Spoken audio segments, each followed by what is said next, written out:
Lave Radio, transmitting to every corner of the galaxy.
The Lave Radio project was our last best hope for news.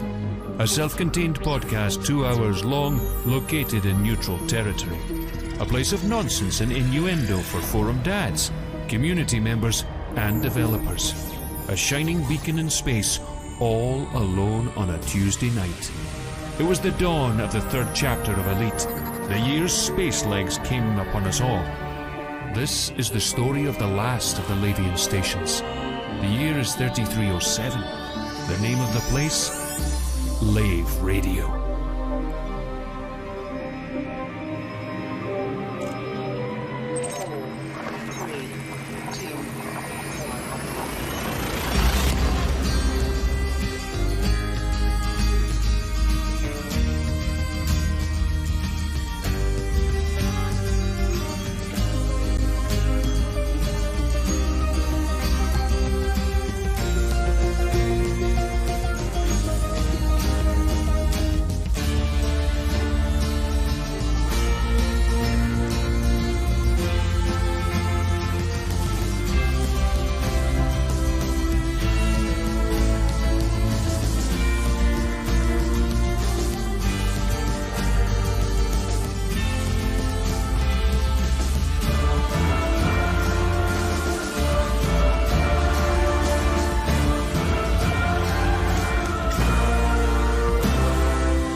Greetings, Commanders, and welcome to episode 340 of Lave Radio, the show that likes to talk about the universe of Elite and the fantastic community that surrounds it.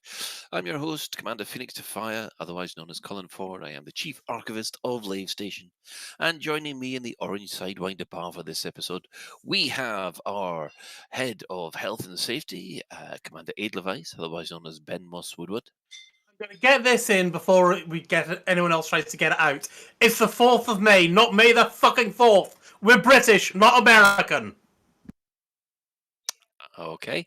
Obviously, Ben's hormones are out of control again. We also have our Inhuman Resources Director, Commander Shan. Hello. Ben, how do you know they don't use American dates in Star Wars? That's irrelevant. We're not in Star Wars. We're not in America.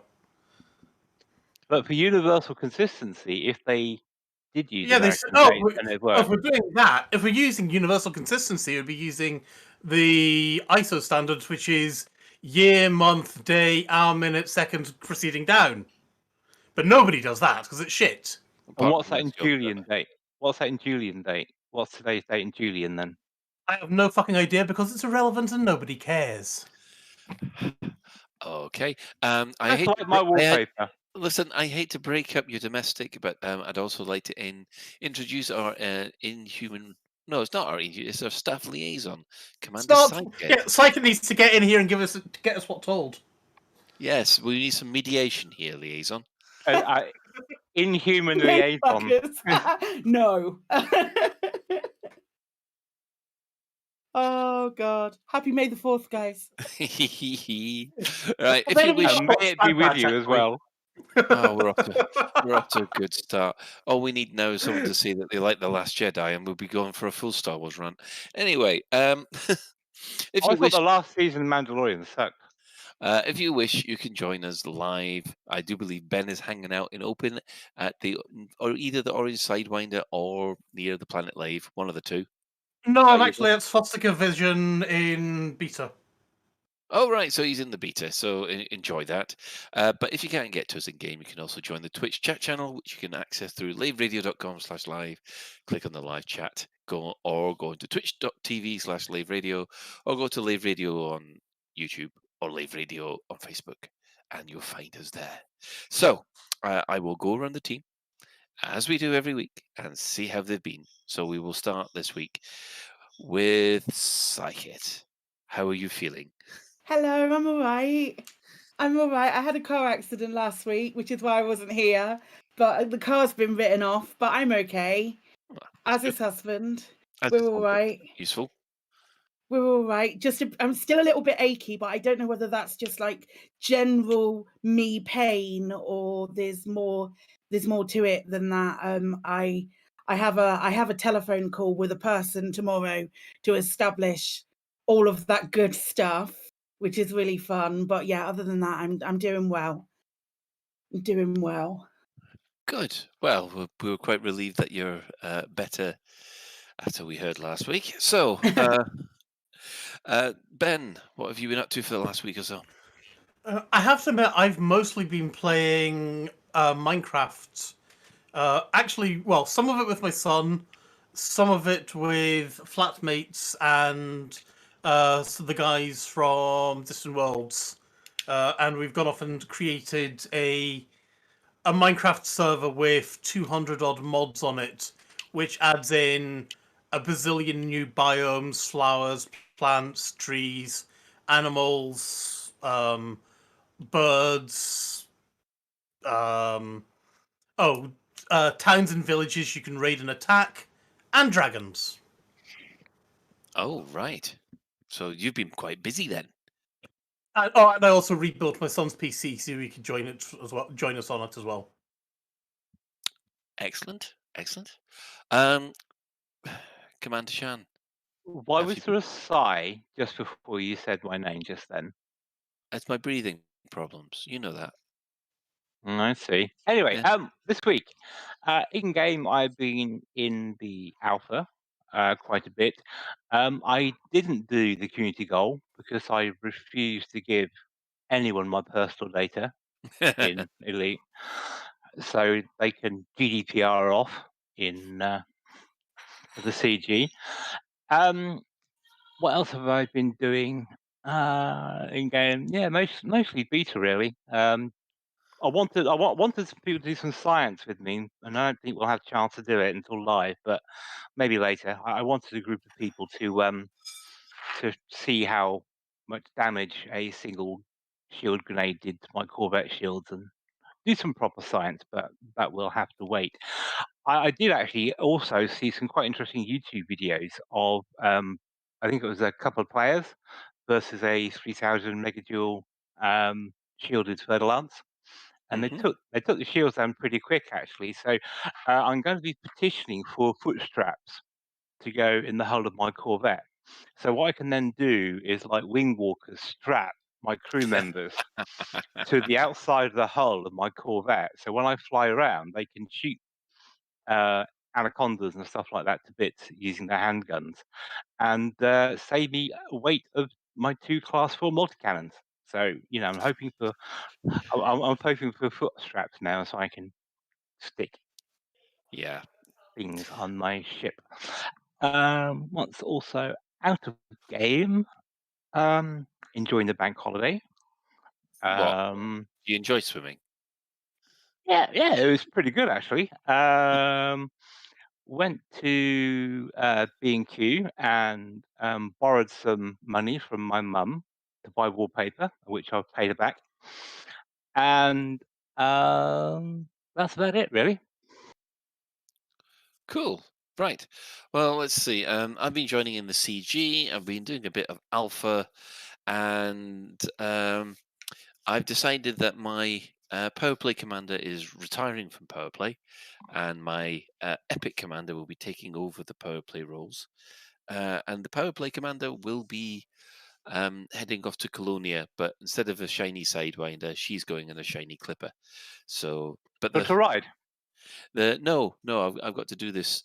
I can take you to Colonia. My No, carrier no, has no. got enough fuel to take you all the way to Colonia.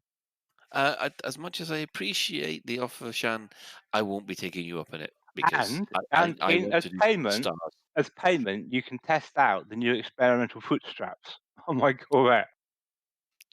Yeah, well, the problem with your foot straps is that your guns have got a range of about what 50 meters, as opposed to a couple of kilometers. That's all You'd right. have to you'd have to get Ra- very close. yeah, but ramming is a viable technique. So you just ram and then you open fire. Ah, dear. Yeah, an anomaly. I think that the hand weapons can take down the shields for the ships quite quickly. Because one of the things during the alpha that I did was that I did a lot of salvaging missions, and of course you had about 3 or 4 people, 3 or 4 ne'er-do-wells hanging around some of the distress signals, and all of them opened up on my Asp Explorer and took the shields down very quickly. And I'm with you, Shan. I think it's a little bit too overpowered. But yeah, Well, it's only overpowered if you don't have foot straps and tie your crew members to the hull. and this the Firefly inspired gunner at the top of the ship. I take it. Well, if you think about it, turrets are actually not very powerful. So you've got human turrets, which are more powerful. So it balances up. Yeah, and on one tiny bit of space dust at 300 meters per second will probably take someone's head off. Yeah, but and doesn't bother me. Ah, yes, caring, loving Shan as per usual. Right. Shall we all discuss the development news which has been happening this week then? Uh, Wednesday. Go uh, on, Jan, if you're going to. no, I was about to say we need a development news song as well as an in-game event song and a newsletter. Well, we've got the store alert song, but yeah, we need a song for each main heading of the show notes. Because we're Lave Radio, we're supposed to have musical interludes. So I think we need musical interludes for each part of the show notes. All right, Then do it. Yeah, you're just jealous because Sue managed to get his little theme tune, and then that was it. Sue's off having fun doing stuff that Sai doesn't want us to talk about. So Sue reached the pinnacle by getting his own jingle and thought that was it. So he's taken a step back. You get the He's got beautiful hair that needs to be washed, which is more than some of us can say.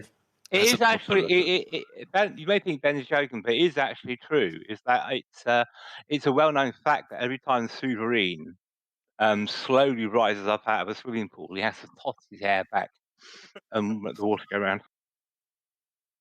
I think someone's been watching 10 too much, haven't they? And you got an impression of Bo Derek coming out there with Souverine's face now. That's not good. Oh dear. Anyway, let's move on before this. Would you care? Would you? So would you snog, marry, avoid Bo Derek partly with Souverine's face, Colin? The development news this week, Wednesday, Phase 4 was basically dropped. And as you can tell, that everybody has been mucking about with it to some degree or another. So, did anyone have any problems moving their commander over? Not really, because I knew carriers initially weren't going to be in the game, so I'd moved everything out. Right. Yeah, because there was a little issue. I think it took them about 7 hours to fix, where if your ship was stuck in a carrier, it didn't come over, and I don't think neither did your character, did it? It did. It did. I think so. I think your character did. Oh, I don't know. I wasn't on. Everything was fine for me, and I've had lots and lots of fun crawling around the outside of my ship, basically. Yeah, I mean, I must admit, I have been in awe of my own ships. I've sat down and looked at my clipper, and the mind boggles at the size of it. And then I got the T10 out and went, ugh, I feel small. So yeah, Shan. One thing I did notice, and it might just have been the suit my commander was wearing, but I noticed the flight suit my commander was wearing didn't show any of the rank badges and decals on the suit. Right. And also, I couldn't seem to work out a way of changing the suit. So whatever suit style they were wearing when they transferred over wasn't copied over. But All of the I arts and the store stuff is not not in this iteration of the server. Yeah, because I had the same yeah, thing. but My commander just came over in his flight suit. None of his outfits came over. yeah, but the rank insignia, they aren't brought with store stuff, are they? They're earned in game. Yeah, but it's the same mechanic, isn't it? Yeah, it's a different way of getting it, but it's the same It's the same way of implementing it. Yeah. Oh. Yeah. Oh dear, something's just gone a bit funny with my machine. I do apologise. Yeah, so I'm just walking around the outside of my ship just now, and my God, I would love to see this in VR. And if we yeah, think our Cobras are, if we think the inside of our cockpits are big, this would be arguably overwhelming. right. Yeah, I would completely agree. I mean, Psychic, what did you think about the scale? Oh, I love the scale. You know how much I love a Corvette. Mhm. It was very good fun. I deliberately didn't spend. I spent the whole of Wednesday completely trying to avoid any alpha stuff because I wasn't on until the Thursday, so I wanted to like try and avoid it. And I'm so glad I did, because when I finally saw it, oh my gosh. But the only thing that I will say is that I found that the fleet carrier was still 5 billion for me. I don't know about anybody else.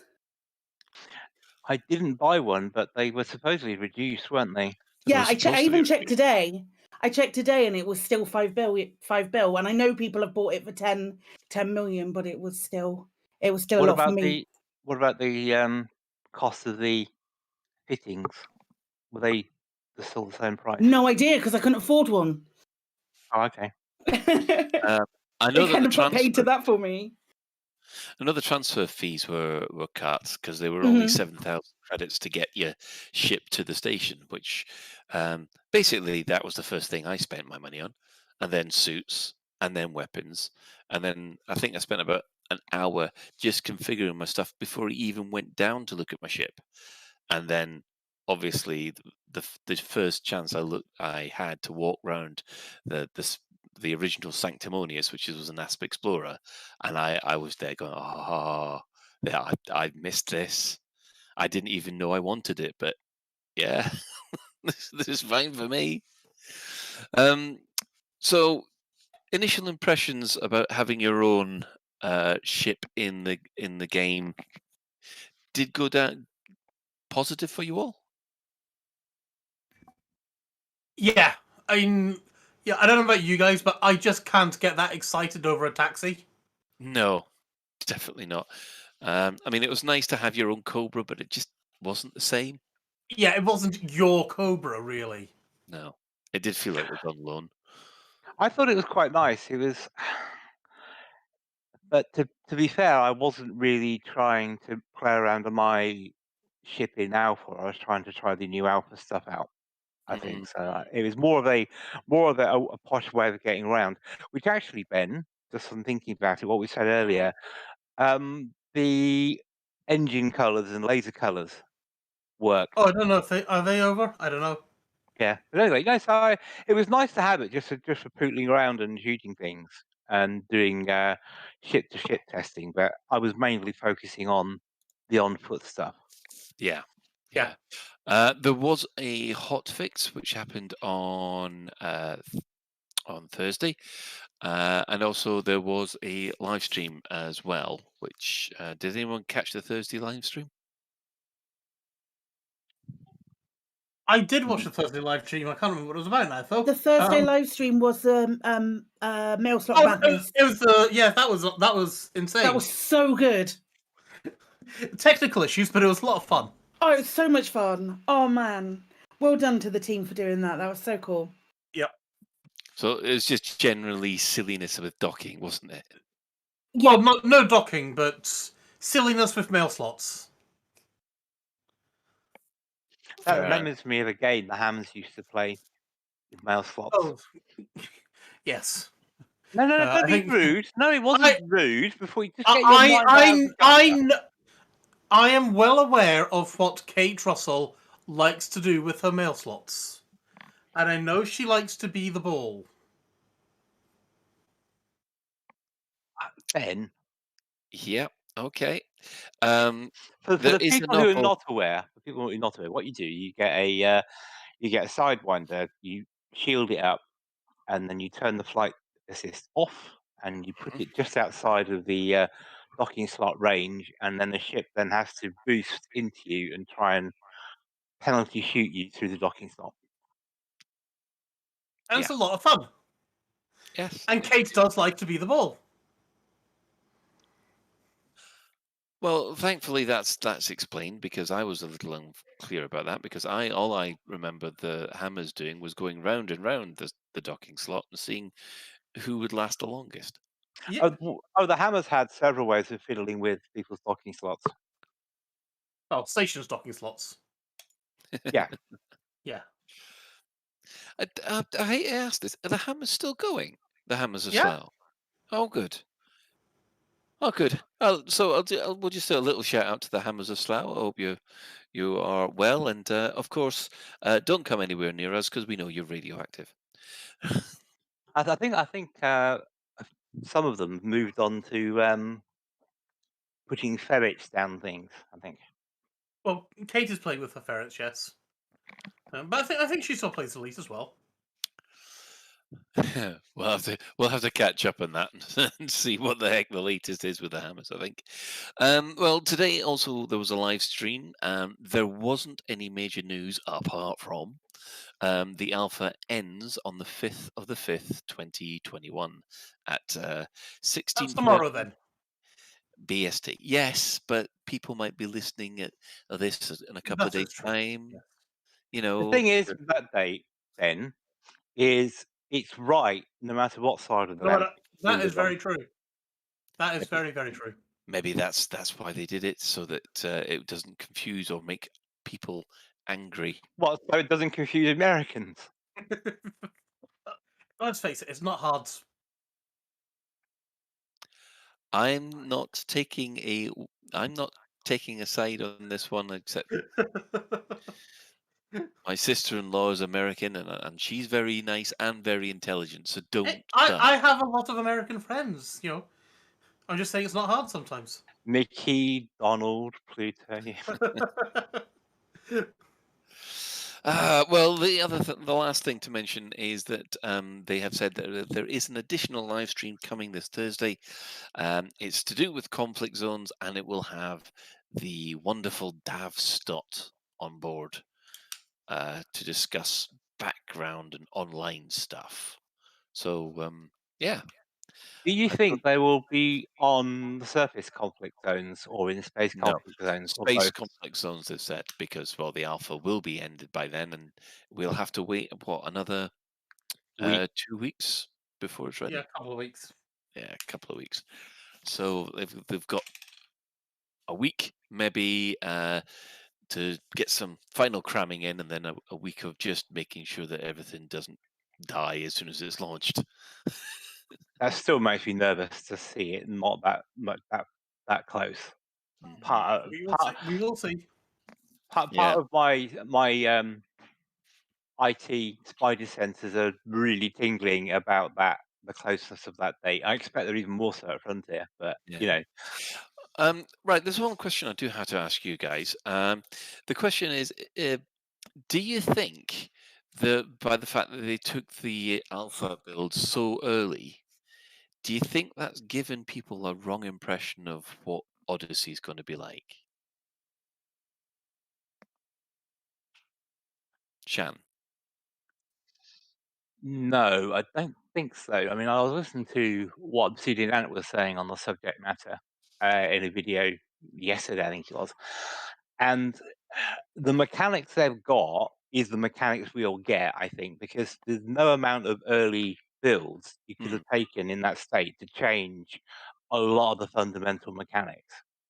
The question I am asking myself about Odyssey is, what exactly is it trying to be? Is it trying to be all things to everyone? In which case, it's a computer game equivalent of a baked potato, cheese, and beans. It's all right, but not brilliant. Or is it? Or I'm just curious, what's it trying to be? Because I've been playing it for a bit and I haven't decided. Is it supposed to be a space exploration game?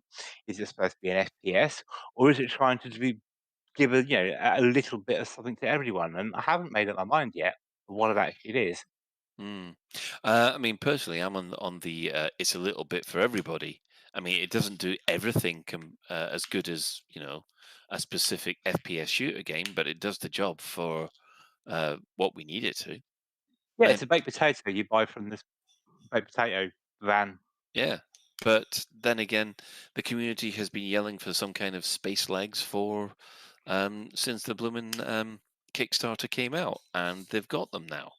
I would argue, though, they were imagining a little bit more than a baked potato. Yeah, Ben, same question to you. I would argue that it's. I'm not convinced that the state of the alpha or the beta, well, the alpha is a reflective true state of the game. I think the true state of the game will have a lot of our concerns about the lack of variety fixed. Well, not fixed, I don't think they'll be there. Right. I think we're deliberately seeing Odyssey Light. Yeah. I think Shan's completely correct that the basic mechanics that we've been testing, yeah, that's the mechanics we're gonna. These are how they're gonna work. They are suitable for tweaks, but they're not going to be massively changed. What was the second part of the question again? Sorry. Well, there wasn't one. It was just sort of, do you think it's Okay, Shan answered in two questions there. I was sure he did. Shan always answers two questions, though. I think Shan creates questions for himself while he's answering the first question, and that's where the problem lies. Possibly, yeah. Okay, I will ask a question. No. Hang on a second. My question for Ben would be: if Odyssey was a food, what food would it be? Right. Okay. La, Psychic, why don't you tell us what you're thinking? Psychic, your turn. We were talking about this earlier, actually.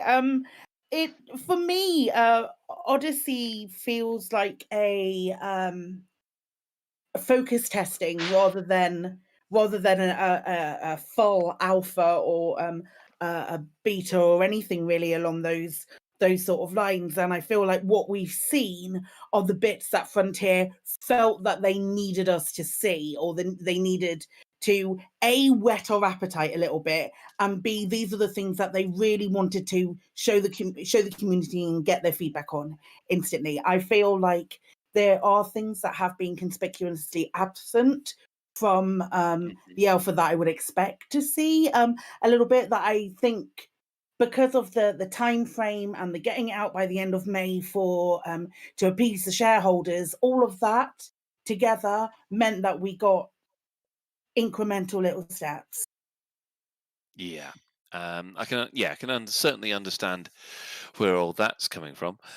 Shan, do you want to respond to Ben like you wanted to? Well, I'll ask the question that you so rudely shouted me down about. But the question to the rest of the crew is: if Odyssey was a food, what food would it be? I've already said I think it's a baked potato, cheese, and beans. But anyway, so in response to what Sai and Ben said, I really don't know how much more game mechanics that they're going to add. And as someone in chat said, well, where are the team missions? And as I said, I don't know. It just feels as though something's missed somewhere, and I don't know whether we'll get it. And I really hope they'll add it on later. But then the other part of me says, well, they've had 3 years. Why didn't they add it during that time? And if I had to be hypercritical, which I seldom am, um, if I had to be hypercritical, it feels like it was started to be designed by one set of developers. They then changed partway through, and they then started again, or largely again, and then redesigned it, leaving a few bits in they quite like the sound of. That's kind of what it feels like, but who knows? Well, unfortunately, I don't have the development experience to hand to be able to turn around to you and say, no, it would take that many years to actually put in the FPS properly. But um, we also have to remember that they did say they had to rewrite a lot of the base code in order to make Odyssey even possible. There's an awful lot of stuff that's been added. I mean, just the fact that other people can get in your SRV, your team can get in the SRV. We knew for 3 years, all the way through Horizons and all the way through beyond, that was a technical impossibility in the source code, and that a major rewrite would have to happen in order for you to be able to do that. Well, that major rewrite has happened because we can now do it. But that's not game mechanics, though, is it? That's background. That's underlying tech. So what It's I'm saying is the game mechanics feels as though it's had two sets of designers. Well, I would say that the whole refactor and the whole in order to make those mechanics available would have taken a good while in order to get it into place. And I think that is where a lot of this development work's gone from. So yeah, but that's like again, we are speculating because neither of us have had any access to their development practices or their or their source code. Oh, good grief! So, Colin, Vindaloo or tikka masala? Oh, definitely tikka masala. Because Ben, what Vindaloo is food? far too specialist. Yeah. Ben, what food would it be? Oh, I would say it'd probably be a microwaved Oh, packet Jesus. of week old McDonald's chips that have been left on your floor. Wow. You're not happy with it at all, are you, Ben? There are a lot of things that I would like to see improved that did not make it into Odyssey. Well, the alpha. Or, well, the alpha, yeah. Hmm. As I said earlier, I have hopes that we will see the actual thing fixes the inconsistencies that really get my goat. But with what we have seen so far, which is all we can base it on, Yeah. I'm not that impressed, and frankly, I think I'd be bored by June. What about you, Si? You always have a positive outlook on things. What food do you think it would be? We always have a positive outlook on things. That's very one-dimensional. I would say it is probably a plain cheeseburger. So it's got a little bit of like decoration, but it's not exactly the way. It's not doesn't have all of the accoutrement that I would like. So it's a plain cheeseburger without gherkin. Without gherkin, without onions, without any other sort of salady items or chips or anything like that. It needs expanding. So it's like when you go to barbecue and all they've got is like the cheap Lidl's Yeah, when burgers. there's no options. When there's no Yeah, options. yeah. Yeah. And I'm optimistic that the barbecue that Frontier will finally give to us will have various options. Jesus Christ. That's bad. So basically, we've just gone to Burger King, got the basic burger, and we're hoping that we get a whole load of free stuff on our burger. Can I just Like read another out some burger. of the comments from? Nah, just the Twitch? stuff that we've paid for. I'm loving these comments from Twitch. We've got XPainX suggesting instant noodles from Lidl.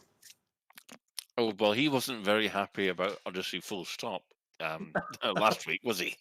Bitstorm is saying, a half and half pizza with not quite enough cheese on it on one side. On the other side, you've got 3 pieces of chicken and a single slice of pepperoni. Um, That, that Commander, sounds like your typical Morrison's pizza. Commander Shorty is saying chips, no SOV, no S&V, no sauce. I really like X-Pain X. Actually, added a really sensible, and I like this analogy. He's saying the game feels like a book where every chapter was written in isolation by different developers, and I think that is a great analogy for how Odyssey feels. Well, actually, I mean, I have to disagree. Well, this is just from my personal opinion. I don't feel that way at all. I think that the on foot stuff is actually integrated quite well. What isn't apparent is that we haven't seen the depth and the variety that we'd hope to. Um, And Um, that's because we got a shorter yeah, code base. And that was my whole point about whether or not you think it was a mistake to let people have access to the alpha as it was. I And think they should have had we're making Paul Archer hungry now. He wants burgers with gherkins. so does Scorb. Scorb is also wanting burger and all the trimmings. See, I think it was. I would have personally. This is not my personal opinion. I personally would have been okay with the alpha now. But I would want them to release it in the autumn time. I know shareholders and blah blah blah, but I would want them to have released it at the same time as consoles because Mhm. that solves an awful lot of first foot issues. It gives them more time to take gameplay feedback from the community, and they can produce you know, a proper burger rather than one you get from a burger van, a Well, car boot sale. So that's just kind of where I think I feel at the moment is I would have wanted the alpha now. That's fair mhm, enough. I would want them to delay it until console release. yeah. Bitstorm, I think, got it right because he says, in all honesty, I'm not sure we can really judge until it's actually released. They've said the alphas are a branch. It's not clear how representative the alpha is of the main branch, and we know that they have been working on um, the the thing for the last 2 to 3. It will be almost 3 months by the time it comes up to release. So there's a lot that can be done in 3 months worth of development time. But if you do not like the fact that there is a first person element in this game, there's nothing that we can do to change your mind. So, moving. Yeah, Shan. So, yeah, I was about to say in response to Bitstorm. I hope you're right, Bitstorm, about it being just a branch and we're not clear how representative, etc. it is.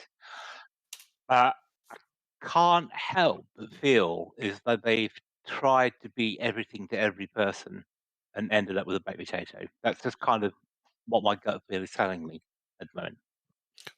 Okay, psych it. I think a lot of it is to do with the expectations that they gave us as well. Mm, And rather than being, they should they should have been a little bit more forthcoming with what we were going to get before we got it, rather than on day of, because I think it would have mitigated yes. a lot of people's concerns. Or like the people coming through and saying, "Oh, but it's like this shit all here," basically. Yeah, I mean, I must admit, when uh, personally, the state of the alpha all the way through, I was actually worried because I was there thinking, if this is released in this state, it's going to bomb. People are not going to like it at all. And only last week, last Tuesday, did we find out from Gareth that actually it's a branch and a cut down branch at that, taken from 8 weeks ago, which made me think, well, you should have said that right at the get go, because that would have sorted out a lot of the issues that we've had with it. Because I know everybody's said, "Oh, you've got to remember, it's just an alpha," but no one actually knew what that actually meant. And now we know it was a branch that was taken a long time before the release is supposed to be done. Shan, Yeah, I was about to just respond to what you said, Colin. I kind of get it what they're trying to do, and I, but the issue they had is if they said this is what it is, the alpha, this is what it is plus a bit. If they'd have said that 6 months ago, or even 9 months ago, or whenever, would they have lost out on pre-orders? What did they? I mean, this is me being cynical, Shan here, but cynical Shan says they kept this or kept how it is now, so they didn't jeopardize pre-orders because once you pre-ordered, it's kind of too late. I don't think so. To tell you the truth, just I mean, my opinion is that sort of all the way through the alpha, I was concerned because I saw, we were discussing a lot of the problems we had and a lot of the what feels like missing mechanics and missing bits of code, especially say about the excuse me, especially about say the amount of plant life and all that kind of stuff that goes with it. And we were, if we had known that this alpha that we've been working with is a cut down version, I think I probably would have been a lot more reassured that it's going to be a lot better than it is at the moment. I don't think they clarified exactly what the alpha state was going to be, but I don't think that it would have affected the pre-orders because I was watching when the pre-orders thing went live. People were going mad for it anyway because there's a whole load of complaints about it. As soon as they pre-ordered it on Steam, it broke the build. That didn't go down too well. Chan? So, yeah, so I'm going to ask you all a question. So, will you be disappointed if what we have now in the alpha is what we end up with on the 19th, plus a few weapons and a couple of SRVs? So, if they've said, okay, well, you'll get plasma weapons, you'll get a couple of SRVs, and there'll be one base where you can shoot Thargoids, would that be enough for you to elevate it above the level of a baked potato or a Burger King burger with no gherkin? Well, I'll take that. Oh, right, Ben first. No. What it's going to take from me is a much wider variety of bases of the base social hubs. Hmm.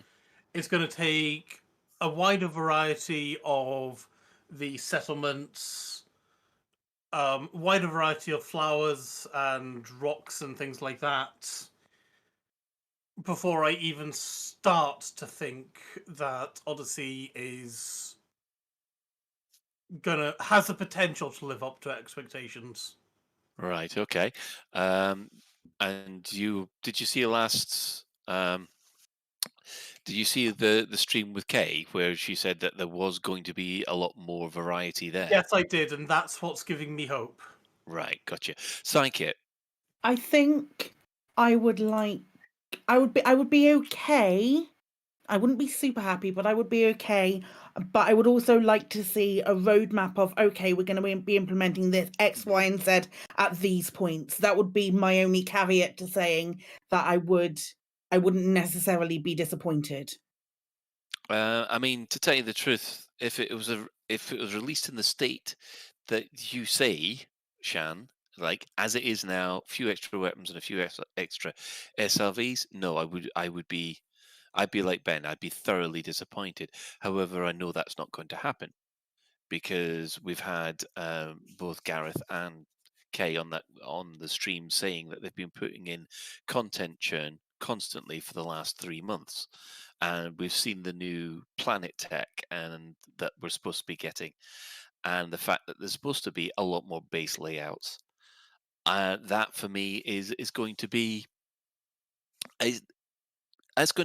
better than how I feel about the alpha at the moment. And of course, but back to what Bitstorm said, that we can't make a full judgment until the whole thing blooming arrives. Ben, you wanted to Yeah, I highlight think comments? Scob and XPNX have both made a couple of awesome comments. Scob saying that Frontier are too quiet for their own good. They treat us like mushrooms, basically. Leave us in the dark, and we fill in the gaps with Mhm. things like the crate reveal video where the commander takes the elevator and walks onto the bridge. Yeah, that's true. But they also had commanders walking about in the very, very first Yep. video they did, which, Yeah, there was a trailer, wasn't there? Yeah. I went and said But we not know that was a representative. cinematic trailer. Yeah, and they said not Um, representative of gameplay at the bottom. Yeah. And the other one, But we can actually do that now. You know, we can slowly and laggily walk into our hangars. yeah, I mean that's Um, one. Yeah, that's one thing that I'm hoping that doesn't. They've managed to improve the lag. Yeah. Yeah, and of course XPNX is, XPNX. yeah. Thinking about if you think about it, look back at the damage model of the busted up Anaconda. That was the dream that Frontier originally had. And then the reality that this would mean a lot of hard work. And it was quietly dropped along with other plans. Although he's saying Mike Brooks was quietly let go. No, Mike Brooks is not quietly let go. Mike Brooks went off to play with dinosaurs. Yes, yeah, he was, And train sets. and train sets. Yes, he was quite happily. Yeah. He's quite happily at Frontier Towers, still swinging a massive axe. In fact, I think his axe is bigger than him. So, But the biggest question is, where is Sandro? He's working on another project. He's still in Frontier. Yeah, we just can't tell us where he is and what he's doing. so there. Right, Actually, right. just talking about internals of ships, actually, I don't know if there's any way for Chris to zoom in on my view at the moment, but I'm on the top of Commander Miggle's Anaconda. No, this is Commander Miggle's cutter. Sorry, and there is what looks. If I had to say it was anything, I would guess it's almost like a server farm. A server farm. It looks like, you know, like a bunch of rack-mounted computers, basically. Miggles, take off if you're on top. Take him up. Take him up to about 9 kilometers, then turn upside down. I'd like to try that. That's a good idea. Yeah. You know, it looks like we're on the crate, and it looks like a bunch of computers, very clearly in a corridor behind these windows. Yeah, I mean, one of the things that struck me about the whole thing was that I encountered a bug, I think on phase 2, where I was sat in my Sidewinder, and then all of a sudden you know you sometimes get the a ship come up or land on the pad that you're in. Yeah. Yes, well, what happened was I clipped into this other ship, and in this other ship I could see its SRV bay, and its bridge, and that was it. And it just made me think that if they have planned out and are going to do the walking around the ships, and they've got a plan for each of these ships, the development time and also the processing power which will be needed to handle that is going to be massive. And I'm just there thinking, no wonder they didn't want to do walking around ships just yet. And congratulations, Shan Miggles has just killed me. Oh, I'm so sad. Where do I send the flowers? I think Navi B3 or something like that. Oh right, I can see the server farm. I can see it Yeah. on the Twitter. That looks amazing. It does, doesn't it? Are they Windows servers? You can see them through Windows. Is that why you crashed? I'm sorry. My Windows PC hasn't crashed in absolutely ages, but you know. Yeah, I've had a blue screen for a while. Touch wood. Yes. But anyway, we'll see. We'll see on the 9th. Well, on the 20th, I guess, because I Yeah. think we'll be fortunate to log in on the 19th. Well, I think the 20th Yeah, is a that's true. more viable option. Yeah. Okay. So, shall we move on to the in-game events of what's happened this week? Why not? Yes. Okay. On the 28th of of April, 3307, Hadrian Duval has now refuted the MNLA allegations that he is the ringleader and the person in charge.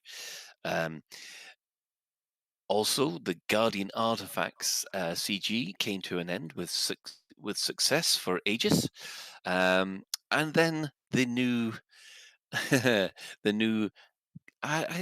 Should you call it a federal civil war or a federal tension, where the shadow president and the president are both were both trying to get as much data from you as possible. This CG has ended, I think it was yesterday, with victory for President Hudson. So there's going to be less freedom in the Federation, folks. Kumo Crew starports have now opened for. Hold on, Colin. About the CGs, does anyone feel as though the zero key got stuck when they Holy were shit. typing in the rewards? 8 Yeah. billion. The top 10 people got 8 billion credit. They got a freight carrier and change. For the record, we would like to proudly announce that Lave remains an independent station, and we don't watch a thing you're doing. Some of us even less than others. It just shows how little people value their personal data and how much big corporations are prepared to wrestle it from you under the pretense of rewards, doesn't it? I mean, to be honest, when I saw that, I just couldn't believe the reward totals of it. I thought, surely that's a mistake. Yeah, I mean, I must admit that there's been a big stink about it on the forums, mind you. When isn't there a big stink about something on the forums? Well, Shan, if you're not the customer, you are the product. Well, that's why I didn't do the. That's why I didn't do the CG, because I'm not handing my personal data in for anyone. No. Yeah. So effectively, Hudson has won. So that's the end of that CG. We'll find out what the next CG is on Thursday, obviously. Although I have a sneaking suspicion that it might have something to do with Nova Imperium. In the meantime, the Como Crew starports are now open for business. So hang on, Colin, I haven't finished on the CG yet. Oh God, come on! No, I would just thought this is one of the rare CGs that relied on materials, wasn't it, or data rather than carting stuff to and from. So you couldn't just park your fleet carrier somewhere and fill it up. No. Instead, you had to do the very hard task of going to Dav's Hope and relogging. Jameson Memorial, it's a lot easier. Not Jameson Memorial, Jameson's crash site. It's so much easier. Yeah, and of course, once you've brought things back, you can then basically use the material traders that were there just to really ramp up the amount that you were saving, that you were selling to them. I mean, I think I did 3,000 tons in about 15 minutes. So yeah, just using the material traders. Of course, I was supporting Winters only because I wanted to support something a little bit more open, but no, bad guys won again. Anyway, right, Shan, is it okay to move on to the next item? Until I interrupt again, yeah, go on. Yeah. Right. Cornwall Cruise starports are now open for business, as I've said before. There is concern that they will be used as a haven for piracy, but so far that's not materialized. And finally, Nova Imperium. That's the guy that's the power that supports Hadrian Duval. They are now being targeted by both factions with the Federation and the Empire because of the evidence passed on to ACT that says Hadrian Duval is part of the Marlinist extremists. So how's everybody feeling about the this Imperial plotline at the moment? Do you think time is up for Hadrian Duval? I've lost the track of the plots in this. It's like I was. It's like how I feel about watching Neighbours again after 20 years. You know, I used to watch Neighbours avidly when I was a student, and when I grew up, I stopped watching it, and I just completely lost the plot where things are at the moment. So much to the point is I don't care anymore. It's just like, give me the money, give me the goods. Yeah, one thing that this CG has gone and proven is that it doesn't matter about morals, just whoever's got the best module and the most money. That seems to be the way to motivate people. Absolutely. Yes. Anybody, Ben? Do you have an opinion on what's happening with the plotline? Yeah, I'm enjoying the story so far. It's we'll see what happens. I probably I have to make just because it's more my cup of tea, I guess I could say. I'm more into the what's going on with the Federals and potential civil liberties things that we saw this week with the CGs and so on over the Imperial stuff. But then again, I really like the New Marlinist ideals, and I would like to see the Empire get some of that, please. A little bit of democracy in the Empire, is that what you're saying? Something like that, yeah. So Ben, This is can how you give us a democracy quick? dies. Sorry. A round of applause and all that. Yes? Yes. Yes. So can you give us a quick rundown? Because at the moment it all sounds a bit like an episode of Made in Achenar. It is an episode of Made in Achenar. And But if you then want to again, get so is the crown. Yeah. If you want to get a proper rundown of it, I suggest you listen to Commander Wotherspoon's Galnet News Digest. He reads the Galnet News, so you don't have to. Yeah, but I want you to read it, so I don't have to do Listen anything. to it. Listen to Wotherspoon stuff. He's already done it. Yeah, I want you to listen to it and tell me. No. Right, hang on, ladies, calm down. Psychic, You guys are the absolute worst. They The are. absolute worst.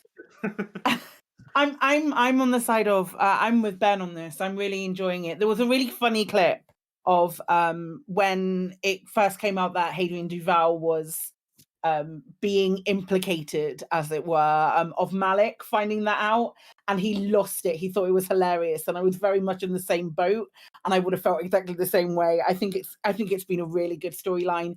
I love all of the stuff. I am a big advocate of all of the stuff that they're doing in Galnet at the moment. It's a lot of fun. So sorry, what's happening? What I would recommend doing is checking out Galnet News Digest with Wotherspoon. And I tell you what, there is a really, really good podcast out at the moment called Flight Assist, where we spend 2 hours talking to Wotherspoon as well. If you're not bored of his voice by that point, who's got 2 hours to listen to a podcast? I mean, it makes you wonder, doesn't it? It completely does. Right. Okay. Let's call it a day. I think it's that. In order to just calm things down, I think we need that time of week again, please. Store alert! In the bi-weekly newsletter, here come paint jobs for your art. In the bi-weekly newsletter, here come paint jobs for your art. A store alert, a store alert, a store alert, a store alert, a store alert. Which one will you buy? A store alert, a store alert, a store alert, a store alert, a store alert, a store alert, a store alert. Which one will you buy?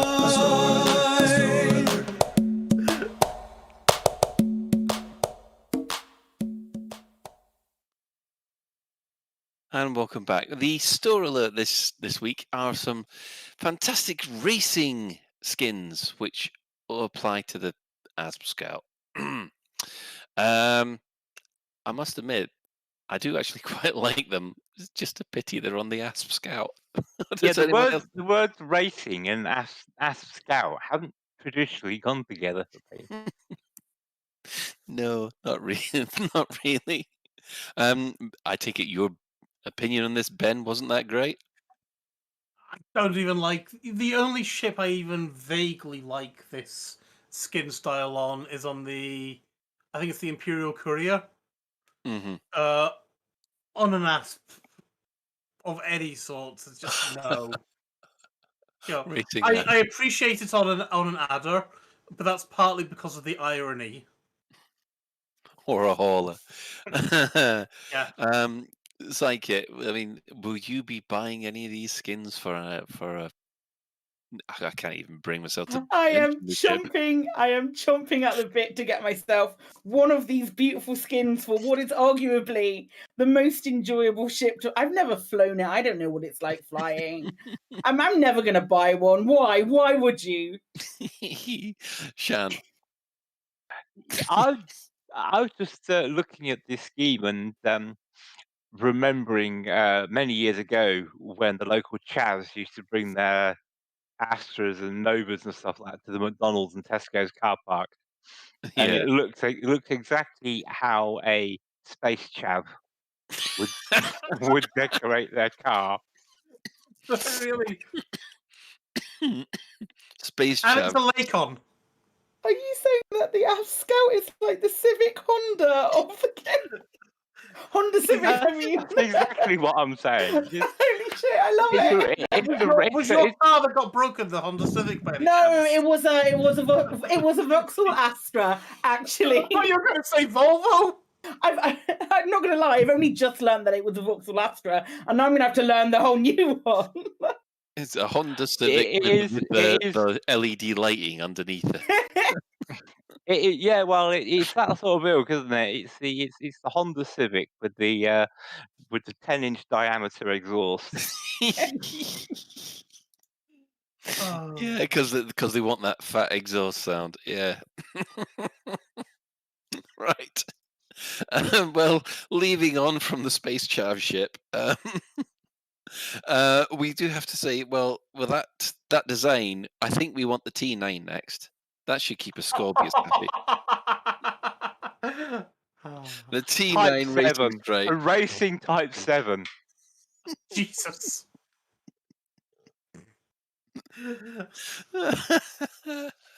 Oh dear, yeah. So, I think on that note, we will take a short commercial break and we'll come back with the main topic of our discussion, which is the state of the game before Odyssey drops. I spend so much time in my Imperial Trader, I find it really hard to meet people. I mean, when do you get the time to go to bars when you're taking on courier jobs for the military? But with VenusDating.com, it was so simple. I just put in my personal details and they found me my perfect match. I really thought it would be difficult, but Venus Dating made it so simple, with so much in common. We both like movies, walking along the beach at sunset, browsing Imperial shipyards. And of course, since we started dating, we've discovered that we both really love shooting Thargoids. Let your voyage begin with VenusDating.com for every first encounter.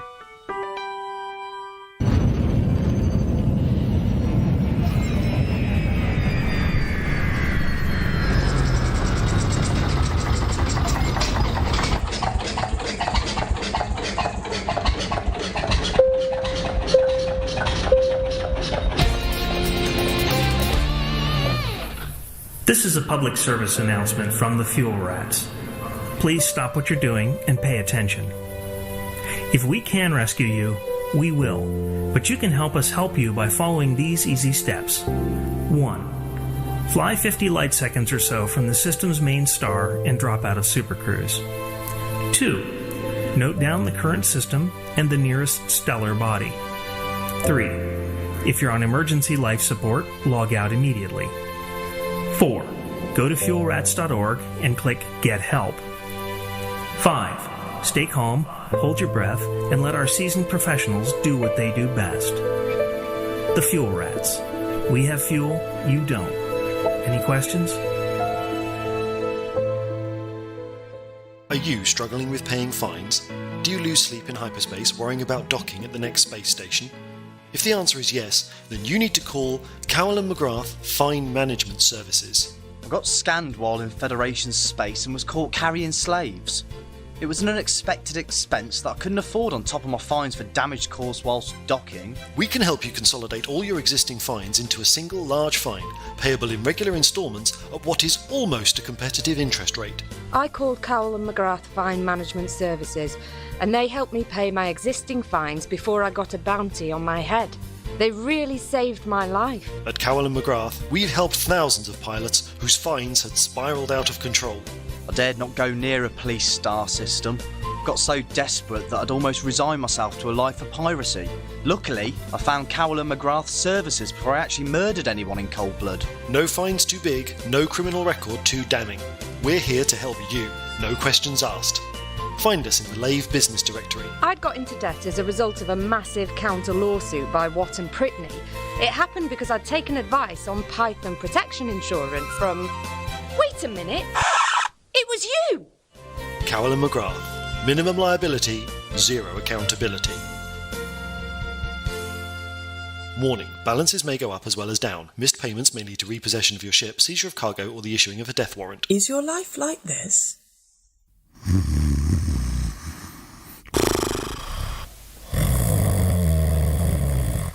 It could be like this.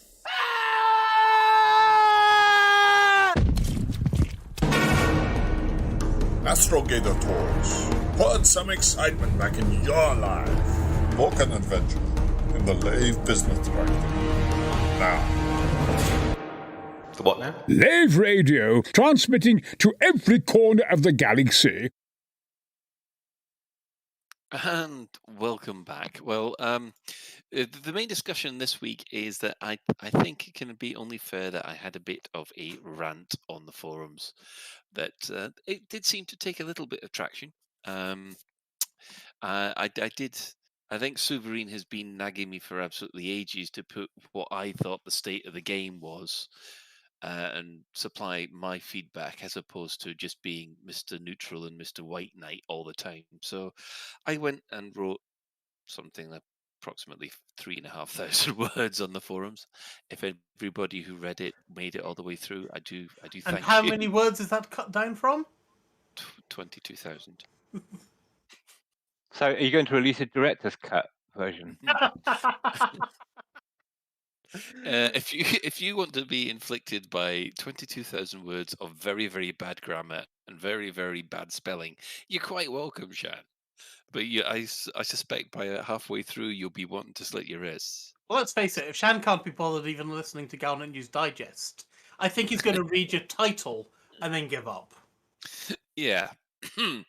So basically, the whole thing was that, and I went through each of the sections of Elite, and as the game stands at the moment, and noted the issues that I have with it.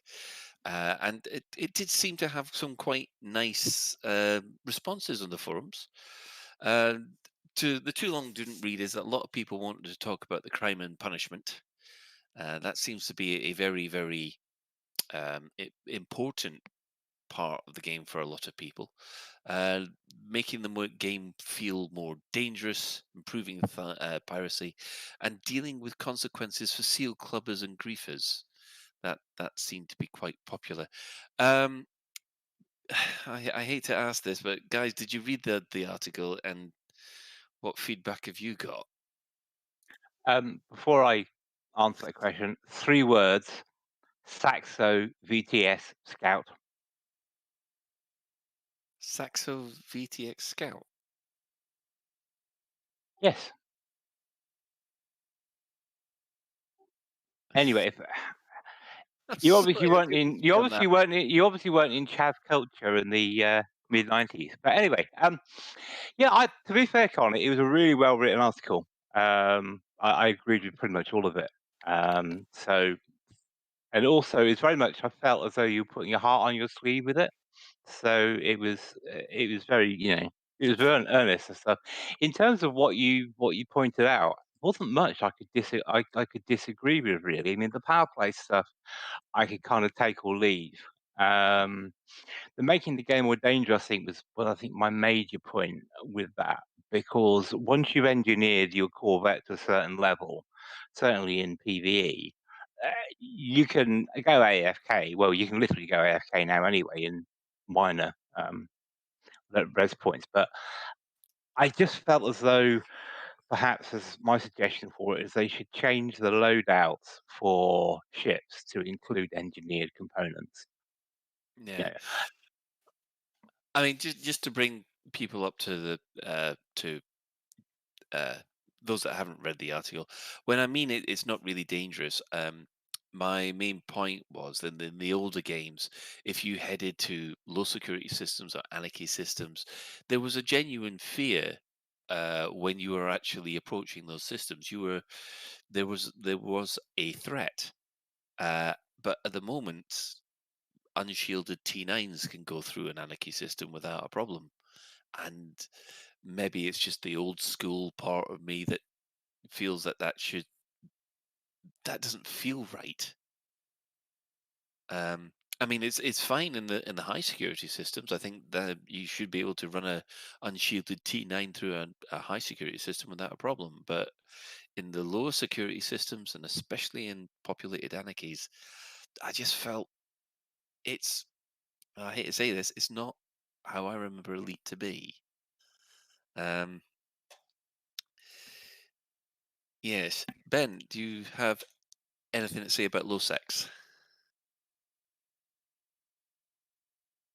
Have you switched your mic on? Yeah, I have now. Yes. I think he was just sniggering at your pronunciation, Colin.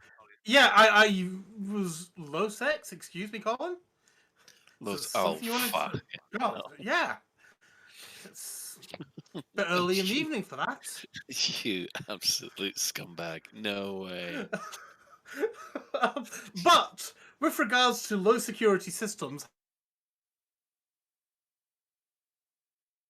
listener of the show will know, have I been begging for Frontier to make Read Quite dangerous again?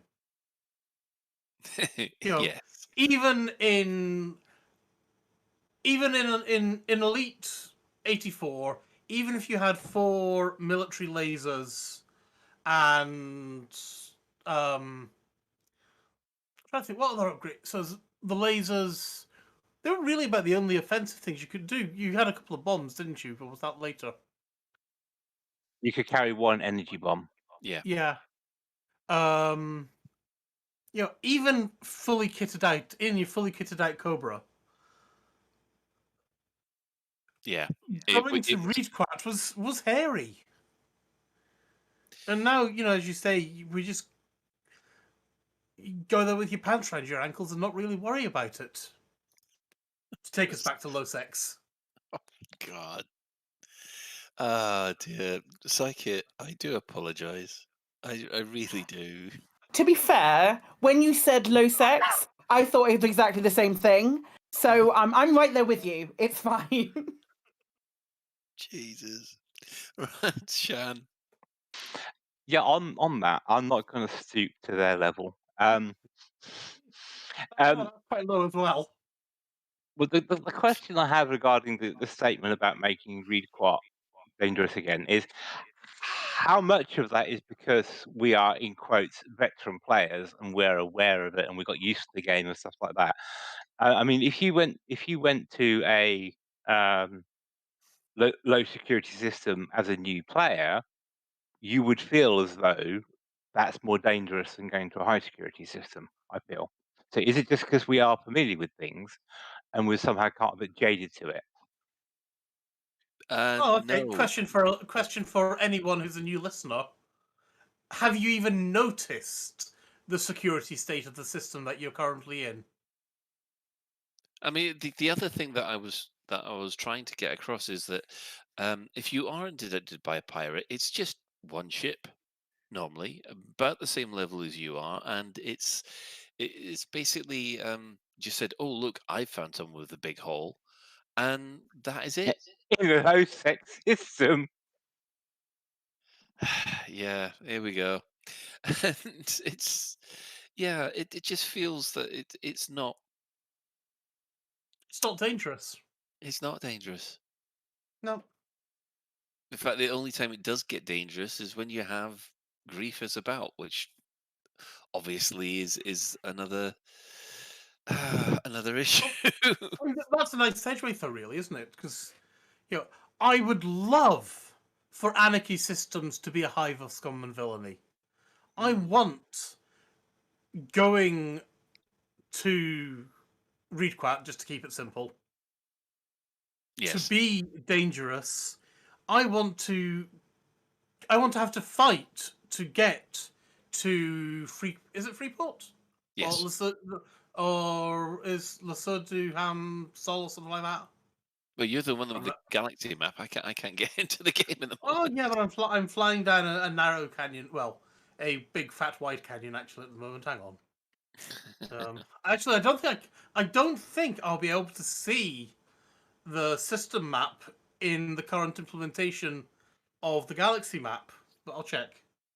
Well, we've got not me, Mister. He's a player of only 6 months, and he's never really paid attention to the security of the system. That's interesting. Do you? Sorry, I'll jump in then. I just want to very quickly say this. Trilikov is saying elite inconvenient. I was just thinking back to pre-release versions. I am fairly sure, although I didn't take any metrics at the time, that the amount of interdictions you have has been dropped tremendously. So when you first went to a low security system or an anarchy system in the alpha and whatever, the amount of time you interdicted was significantly more than what it is now. It might just be my memory, but I don't know. I think you might be right, because I remember there being a lot of complaints on the DDF, not about interdictions from pirates, but interdictions from security craft that would interdict you as you're flying into a high security system. There were these kind of interdictions which would, a policeman says, "Hold, I'm interdicting you for a lawful scan," and that used to wind people up. But as far as the pirate attacks are concerned, or the pirate interdictions, yeah, I can't remember them ever being what you would call intense. And I don't mean just one single ship. We never got interdicted by, say, a wing of 2 or 3. I mean, you used to. That's never happened to me in years. In fact, I don't think it's ever happened. I did on Friday. You actually had one on Friday? I got interdicted by a wing, but that was on the back of mission running. And I will say, like, when I'm doing BGS and mission running and stuff like that, I will get and I have proof of it from VODs and stuff. But I will get chain interdicted like 5 or 6 times when I'm using, like, maybe when I'm in mid 6 or 7 black box recovery missions, say for example, when there's like you get a shed ton of enemy en route and stuff. Yeah, but yeah. I can't remember. Obviously, I haven't been playing for as long as you guys, but for me, it still feels like there's plenty of enough interdictions, even in like those high sex or those lawful lawmakers taking you out of Super Cruise. It's just an inconvenience. Yeah, it's just that when I'm not running missions, I mean, I know the missions that you mean. And I sometimes take them just so that I hope that something will happen. But if I'm just doing a cargo run to a low security or an anarchy, I get nothing. I could be traveling. I could be taking vast amounts of gold to one of these places. There should definitely be a risk involved. I absolutely agree with you. And I don't know if this is anyone else's experience, but in my experience, I'm just there going, this doesn't feel right. So I mean that was my major beef with Elite Dangerous as it is this particular thing that it doesn't feel dangerous enough, and that basically the crime, although it's fun to do, should pay more. If you're going to be a pirate, surely it's worth becoming. Crime should pay. And well, then should we get onto the other side of, yes, crime should pay, but there should also be a payment. Yeah, sure. Go on. Explain what you mean by that, Ben. So, does anybody think that the current fees are a joke. The current fines and fees that we get to pay for a murder or, heaven forbid, a traffic violation are taking the mickey. Some of them are, yes. It's especially the small, tiny ones. Mm. But then you want it for 100 credit fine. Yeah. And 100 credit fine, even when I'm just starting out, I'm not exactly worrying about. If I go off on a massacre and kill 50 people, I shouldn't expect to pay a couple of £1,000 fine and then everything's okay again. Thank you very much. Well, that's what the notoriety is for, isn't it? Yeah, but even notoriety is a bit. You hand yourself in, you go to prison, you pay your fee, and you're out again. You can't hand yourself in when you've got notoriety. You just have to sit in idle in game on a platform for 2 hours per point of it. It's pointless. I appreciate that it's pointless. Yeah. Do you not get killed as well, though? For notoriety. I thought you lost it. I think you lost it if you were destroyed by the feds or something. I don't know that. I don't know the answer to that question. If you get scanned in the system with notoriety, you get attacked. Yeah. Yeah, but does it lose you? Does it lose your notoriety if you accept getting attacked and then destroyed? I can't remember. I believe it does. Yes, I think it does. Psychic, you wanted to bring something in. Just in regard to the starting. When I first started playing, I started playing in 2016, just after Odyssey dropped. It wouldn't have been much, not Odyssey, just after Horizons dropped. Sorry. And I remember seeing the system that said it was low security, and I messaged my mate. And I messaged Clement and I was like, do I need to worry about this? And he was like, nah. And that was the last time I worried about anything like that at all, because you don't need to. And I know that's harking back on like a previous conversation, but that's what that was about. And that is my problem, because I think it should be. It should be that's a low security. How much am I willing to risk in order to make the money there? Yeah, absolutely. I agree with you.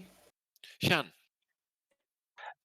Yeah, I was about to say regarding the crime and punishment stuff. I mean, we had Sandra on many years ago where they explained it, and it never felt complete. It always felt as though it was,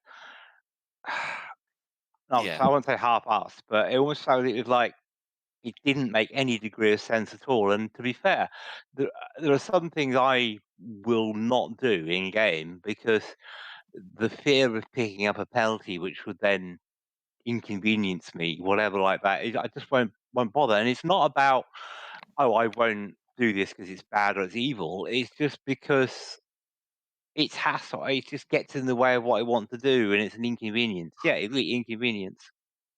Yeah, I mean, when you go back to the kind of the one thing that I based the stuff on was that in the alpha we had one scenario which was basically pirates and bounty hunters, and the thing is that after a while, because everybody was so busy bounty hunting, if you tried to pirate something, you were just pounced on straight away, and it just made me feel that if there was an easier way for notorious commanders to be noticed, either by a bounty board that gives their exact location, or basically a little icon on the map showing you that there are people with notoriety in system, then normally players would band together and posse up and deal with some of these issues. Of course, obviously, it wouldn't work in an anarchy system because obviously you need somewhere for them all to hide. But Shan? Yeah, I was about to share my exasperation with the crime and punishment system. I think you feel as well, because it should have been so much richer. I mean, we're back to the baked potato analogy again, but we talked about if about if you're wanted in Empire space, you should be hunted down like a criminal, like a murderous criminal in Empire space, and maybe even heck, the Federation should welcome you. Oh, thanks for killing all these Imperials. But that kind of mechanic, I just don't understand why it wasn't in, and it could have been so much more. Yeah, I mean, like I said, this is the kind of stuff that has been niggling away at me for the last, oh good grief, 6 years now. Not that it's getting that bad. I mean, as far as missions was concerned, I think missions are probably the lifeblood of the game for as far as I'm concerned. I mean, I do like trading, but for me, running missions seems to be good. But I just wish they were able to chain more of them. I mean, one of the things I did suggest was sort of just using the tip-offs to start off. The tip-offs that you get, like you'll be flying along after a certain period of time in the system, you'll get a tip-off in your message board, which is effectively a mission. I mean, if you just limit it to those tip-offs, and then all of a sudden that goes off on a huge mission chain of about three or four narrative-linked missions, that would be something else.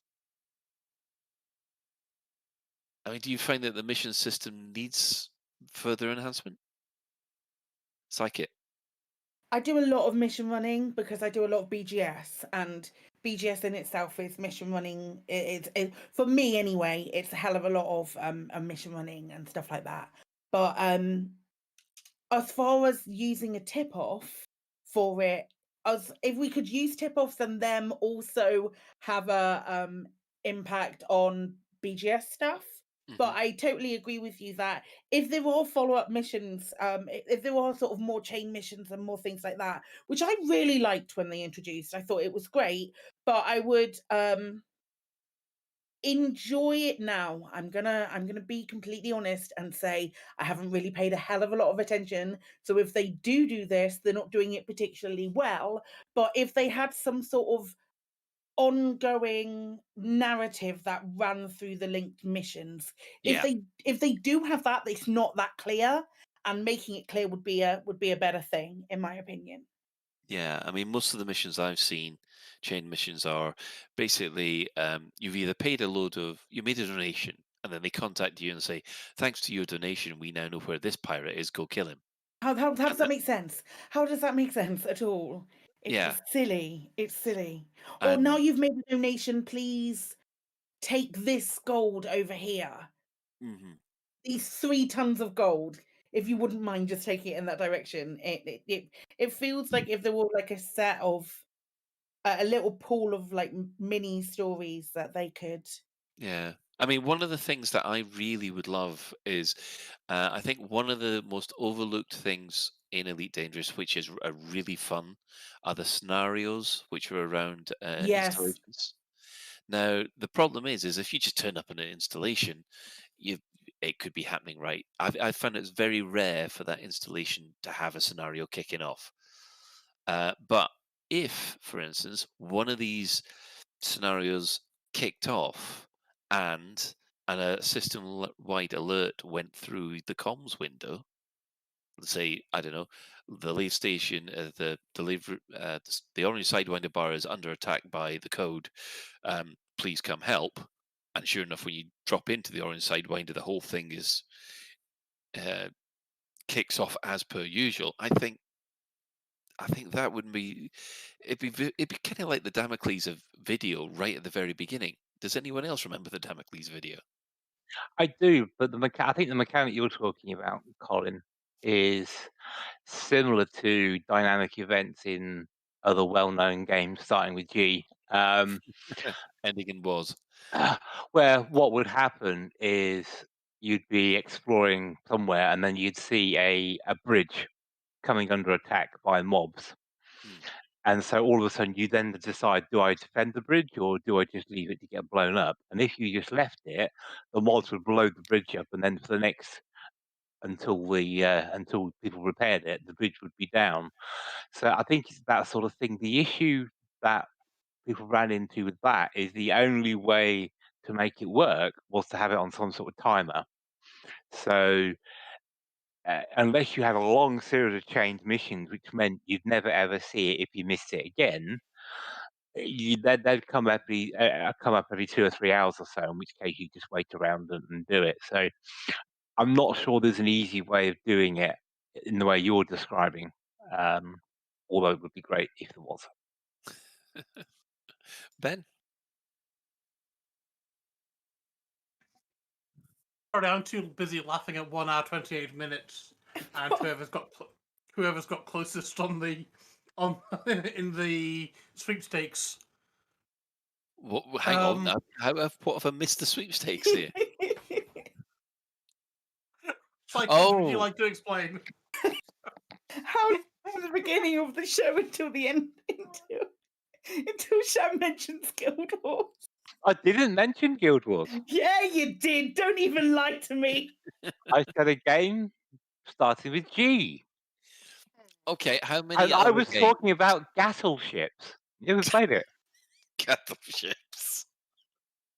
Is that where you have to drink a bottle of gear with it? Exactly. Yeah. Oh dear. Sorry, Colin. What were you asking? You know what? It doesn't matter, because I wanted to move on to what people think about the actual rankings, because there was a couple of bugbears that I had, especially with the exploration and the trade ranks. The trade rank, I think, has been completely wasted because of the massive amounts of money that mining just put in, and it felt to me like the mining profession really needed to be span off into its own trade rank, if you see what I mean.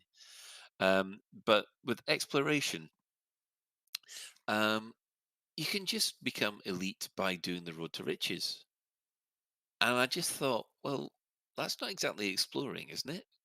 I mean, you can just imagine the poor guy in the cartographics office going, "Oh God, not this one again! How many have we got to pay out for this?" And it just feels that, if somewhere has got population, you shouldn't be able to get anything for it. You need to go out into the black in order to get your exploration. Can I just interject there with a comment that I saw in your thread? I'm assuming your silence is a yes. Yeah, but you broke up a little for me there. Oh, sorry. I was just asking. I saw a great comment from someone basically answering that exact point, that maybe you're not so much sharing the mapping topographical data, but more you're updating Galcop, for want of a better words. They're more like the political data and all that kind of information that can change on a day-by-day or more frequent basis. Yeah, but my argument against that is this is supposed to be the stellar cartographics. This is supposed to be the exploration. Oh, that's what they want you to think. Oh, right. So basically, you're exploring, but not exploring the way you want to. You're exploring, but President Winters would be very interested in hearing from you as well. Shan, do you want to? Yeah, I'm completely with you on this, Colin. I mean, it's like being paid to deliver a copy of the AA roadmap to W.H. Smith, isn't it?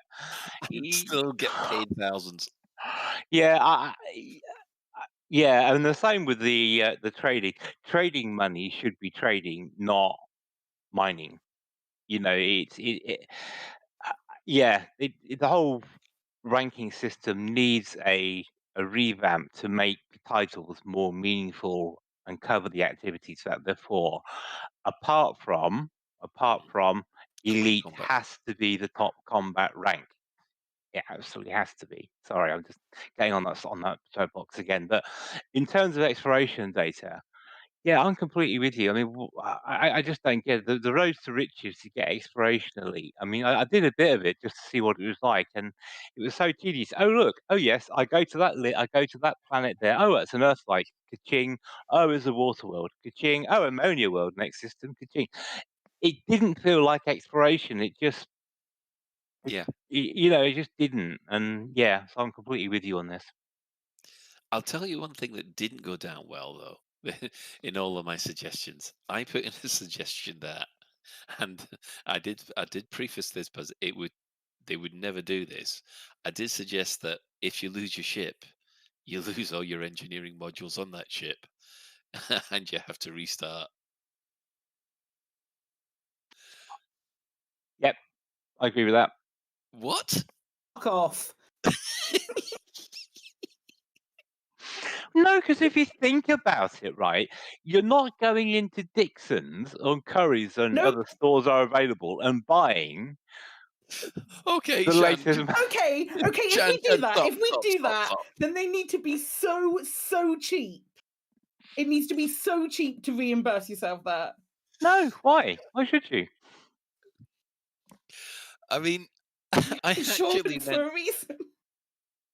I mean, I actually meant that the that if you've got engineering modules that should be more expensive, just put in for a laugh. But technically, because they're custom-made modules, they shouldn't be able to be 3D printed and replaced quite easily. But I didn't mean it.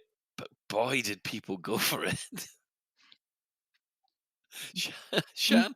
No, I think you should because the way engineering was told is these guys are experimental scientists. They tinker, they whatever, and what they produce is rare, it's unpredictable. It's all it's like buying a CPU or a graphics card and overclocking it. You don't really know how far you'll be able to push your processor until you manage to do it. And if it burns up or if you blow it, you just don't get a processor that can clock identically.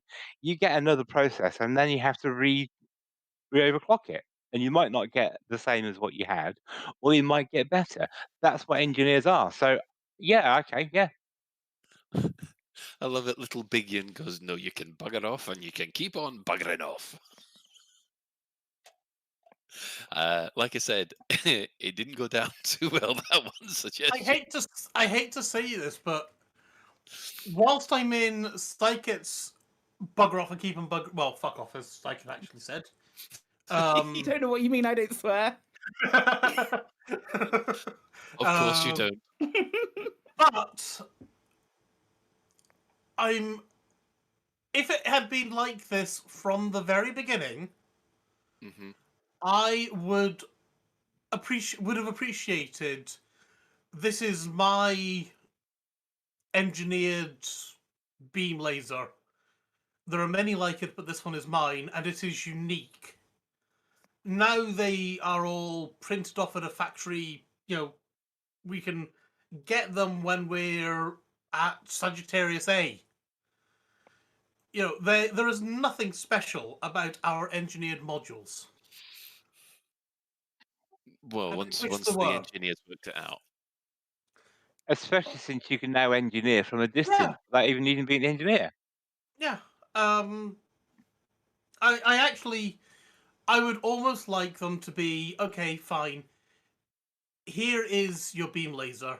If you want to pay a little bit more, possibly in materials, then you can order a high efficiency beam laser with healing beams, and you can just add that to your ship. Just buy it, but then you repurpose the engineers to make them something truly unique and truly special.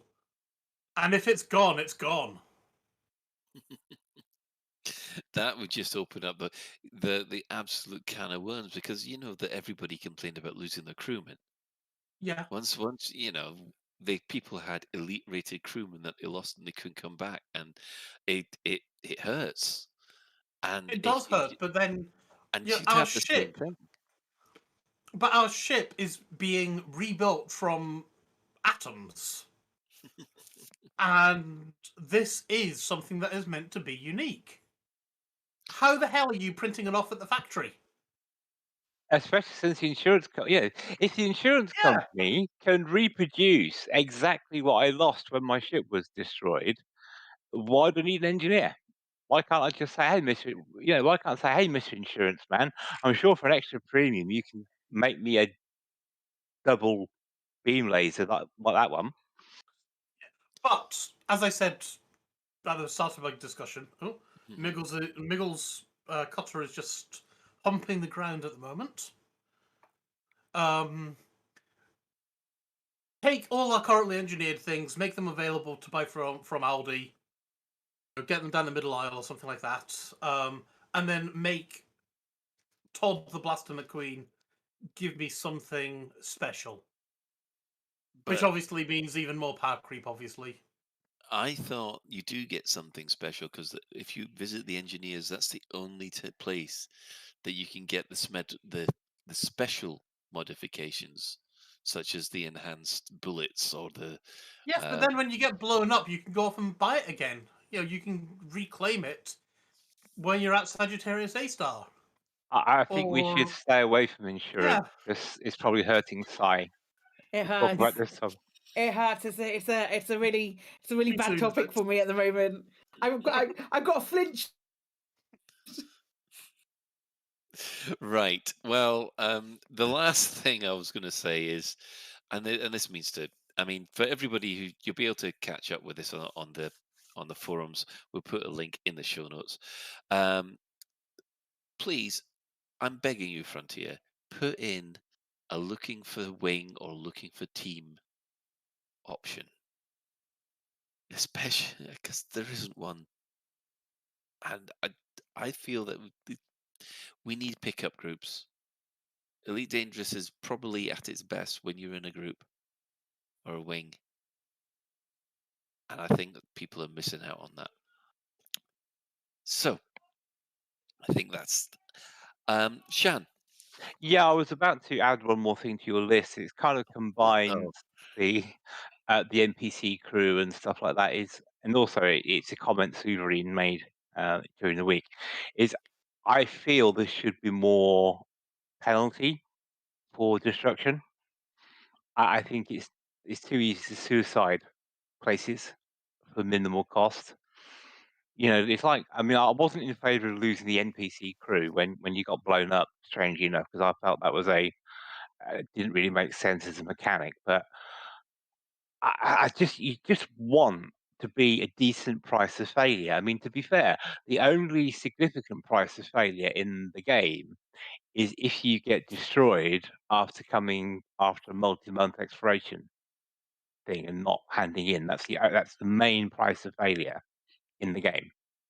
You don't lose your material. Somehow, you escape in your escape pod with tens of thousands of bits of iron in your pocket and stuff like that. So that sort of stuff, there needs to be a greater mechanic for death and for failure. And I think that maybe comes in for your saying, make Elite dangerous again. I didn't mean it exactly like that. I just meant it needs to be more dangerous in places. But yeah.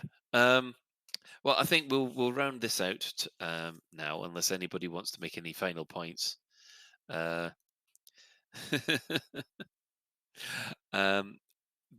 just hope that if people do read this, they realize that I'm not as the white knight that some people make me out to be. No, you're a beige knight. I'm a beige knight. The not white as knight. The cream knight. Oh no. Oh, it's not marigold. What's the wall color you use? Magnolia. You're the magnolia knight. Well, this just gets better. Anyway, I think we will move on to the community corner. Oh, hold on. X-Pain X says, Colin, you are the much feared Muddy Knight. Muddy Knight. Okay. Right. We will leave that behind. Like I said, if anybody wants to look at the article, if you like, is on both Reddit and on the forums, so you can all have a have a butchers and make your own mind up. I just want to say, Colin, thank you so much for writing it and for putting it up. As I say, it's really thought provoking, and to open yourself up like that, it takes, especially on the forum. So thank you for posting it. Yeah, funny you should mention that. There was an awful lot of, oh god, it's another open letter type things when it wasn't really meant to be one. So just my opinion. I don't expect Frontier to do anything about it because they've known about things like this for the last 7 years, and they haven't done a thing about it. So, right, community corner. First of all, we've got the High Wake. They have done a video called "Boarding the Shuttle." Ben, do you know about this one? Yeah. So the High Wake makes a whole load of animated shorts, which are usually I at least find them absolutely hilarious and endearing at the same time. And in this one, he's taking a bit of a parody of the Alpha, where he's toddling off to the front of his Apex shuttle, and instead of going up the docking ramp, he basically stands in front of the blue beam, and a suction cup essentially comes out, grabs him by his helmet, and pulls him into the cockpit. Maybe that's what happens. It might well be. We have no way of knowing. But I just like, yeah, that's your Armstrong moment right there, isn't it? I was thinking we need some kind of suction sound effect, but knowing the mind of this crew at the moment, I don't think that's a good idea. A suction sound in a low sex system. Oh, that's not. I think we have a show title. A suction sound in a low sex system. I'm going to spell sex SECS. I despise and hate you all. Anyway, on the next thing, I advise people to go and watch what Scorb and the rest of the broadcast were up to on Sunday. They were trying to get a man into space by having him run up a chain of ships. Effectively, what happened is that they'd have a chain of about 5 or 6 ships, and Commander the Pro Rock would start running up one ship and jump off it onto the next ship. Then that ship would go to join the end of the other, go to the back of the queue. So basically, we had Commander the Pro Rock running up these ships for at least 2 hours, and they got as high as 14 kilometers. Fair dues to the people for not flying off when he jumped on their ship. Oh no, they even had support ships which would block underneath the gap, so they would run all the way up, and they were working out what's the best way to actually navigate the ships. And unfortunately, just when Commander the Pro Rock had got to about 14 kilometers up, one of the other ships, support ships, got a little bit too close, and you could see the shield effect, and the shield effect just basically crushed him. So sad. I know, but it was so funny because then they did a roll and they followed the body down all 14 kilometers. So well played to Scorb in the broadcast, and I've had reassurance from Commander the Pro Rock. He's going to do it again. He's determined to get to orbit, and nothing is going to stop him apart from gravity.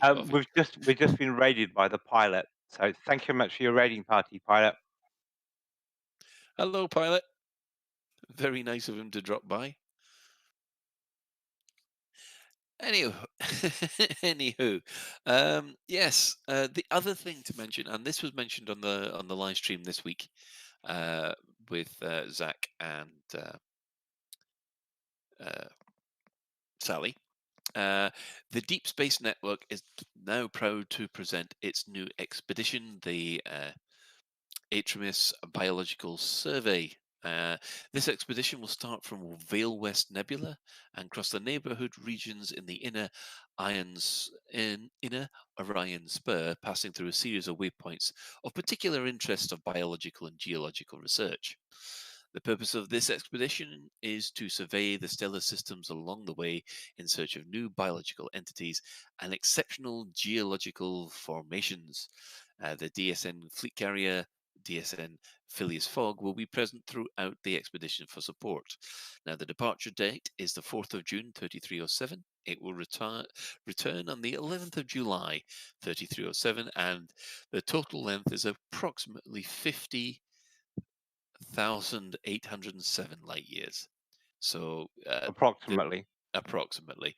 They look to be doing between 5,000 and 10,000 light years a week, possibly with a fleet carrier at the end of each waypoint. The expedition is open to all versions of the game. However, prospecting activities will require Odyssey. We have links to both their Discord and their website. And if you saw the live stream today, they did a fantastic promotional video for their for this expedition. It was really, really well done. It's so good, man. It's such a good video. Yeah. Chan, you got something about Community Corner? Yes, I just want to say I'm really looking forward to LaveCon this year. It looks as though it's going to happen if all the things keep going in the same direction. So, I mean, I believe there are more tickets being made available, and obviously we'll know more near the time. But I just want to say LaveCon, first weekend of July. Been so looking forward to it. Yes. It's just in Northampton now subject of nuclear attacks. They've improved it now, have they? Okay. It's been being superstitious. Shan's making assumptions about things are going to be okay for LaveCon, and I am not willing to jinx that. I didn't say that. I said it's looking like it. I didn't say Yeah, it's going to I be. wouldn't even go that way. I would. Yeah, it does feel like at the moment we're suffering from a bit of the Murray Walkers, where it's sort of, and there's no way that Damon Hill can lose. Oh, where did that grand piano come from? No, I'm serious. I'm so looking forward to it. I mean, they're talking I'm about. very much looking forward to it, but I don't want to go any further than that.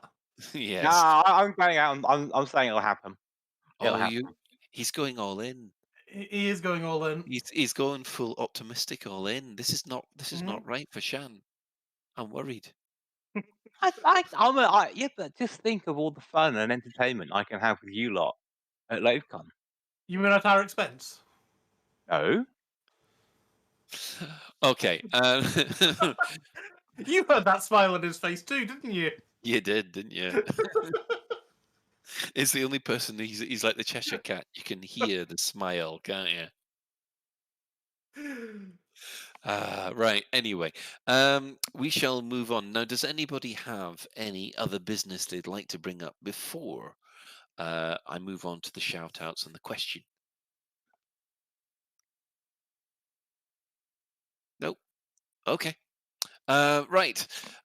Obviously, this week's community question. Now we've had a few responses on this one already. So, what do you think to the article that that has been put up on the forums? What do you think of the state of the game before Odyssey drops? Out of 10. Yeah, out of 10, if you like. Right. Shout outs. So we'll just say hello to our sister station, Hutton Orbital Radio. It broadcasts on a Thursday at 8:30. You can tune in at twitch.tv Hutton Orbital Truckers, or if you just want the audio, go to radio.forthemug.com. For the discerning commander that likes a bit of CQC action, check out the CQC Discord at discord.me/Elite Dangerous CQC. We're also giving shout outs to the following Elite Dangerous podcasts. That is Loose Screws, Elite Week, Flight Assist. Psykit, who has been on Flight Assist this week? It's Wotherspoon. So there you go. If you want more Wotherspoon, he's there. Just I open on the 17th. Oh God, I hate you so much. Gosh, you know, when you listen to the broadcast No, not the broadcast. The guard frequency. The amount of times they have a trouble just getting their. I was going. Oh God, I was about to say getting their tongue around, but no, pronouncing Commander Witherspoon's name properly. It is phenomenal. But yes, Is it Wother or Wobber? I've always thought it was Wother. Always Well, Wother is like Wuthering Heights, isn't it?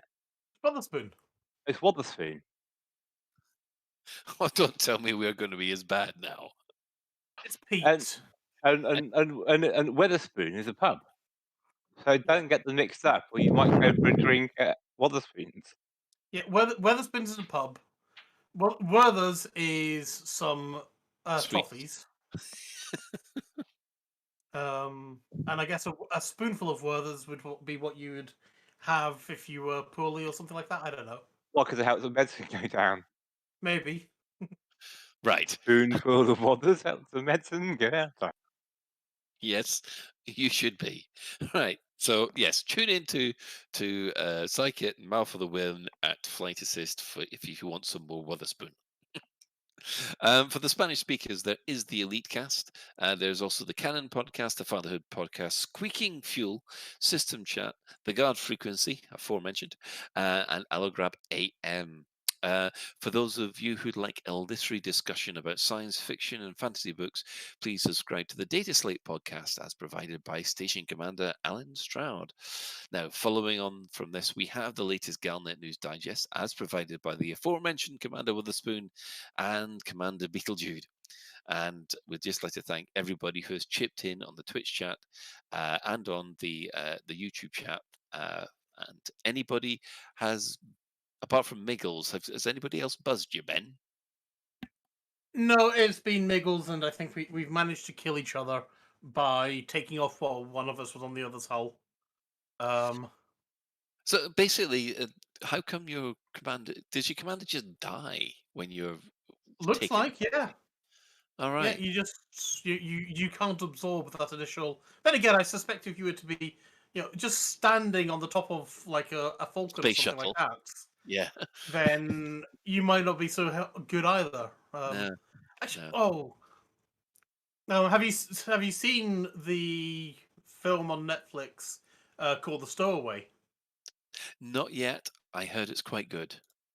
It's controversial, maybe, but one of the things it does do, one of the things it does that I quite appreciated was the stowaway got really pretty badly messed up by not being strapped down, shall we say, for takeoff. Yes. Although apparently if you get in an SRV and the SRV's on top of the ship, you can survive. And then once you get into orbit, you just basically exit the SRV. Yeah, that's what Crash did the other week. Is that what he did?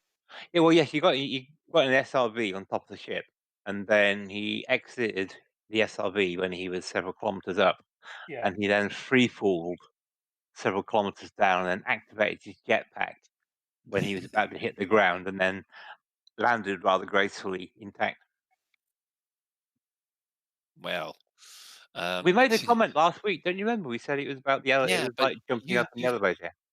Yeah, but you seem to think that that Bugs Bunny physics is the way to survive one of these things.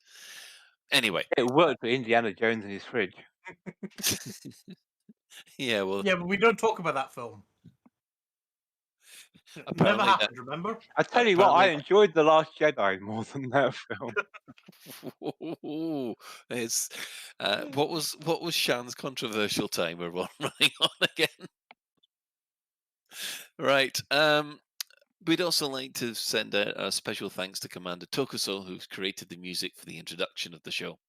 So that is it for yet another episode of Lave Radio. If you'd like to get in touch with the show, you can email info@Lave Radio. Hit us up on facebook.com/Lave Radio, tweet us at Lave Radio, or you can join our Discord server by going to discord.io/surprise, surprise, Lave Radio. We have a TeamSpeak server where commanders come to hang out and chat, and you can find that at teamspeak.laveradio.com. Now, do get in touch if you have any questions or if there's anything you'd like us to discuss in a future episode. Lave Radio is recorded live on a Tuesday evening at 8:30 British Summer Time and streamed out at laveradio.com/live. So thanks to Psykit, thanks to Ben, and thanks to Shan. And special thanks, of course, goes to today's tech specialist, the Chris Mark IV. And until next time, Commanders, fly safe. And if you can't do that, fly dangerous.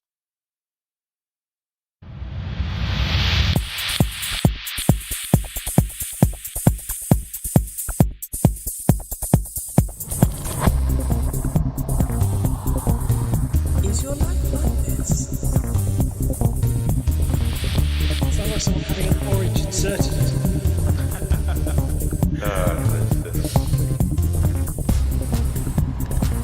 Need a safe word. Space can be lonely.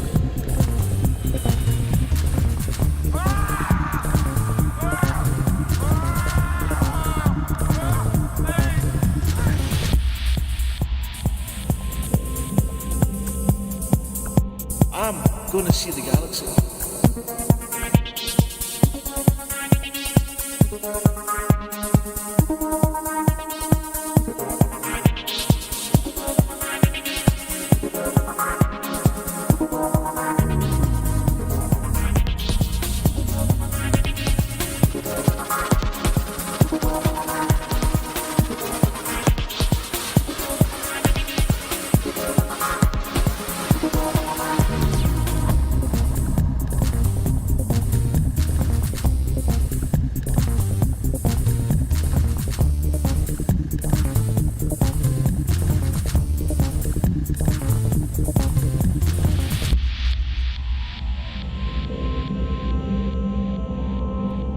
Ah, damn it. No worries, guys. Hold the fort for 2 seconds. I'll be right back.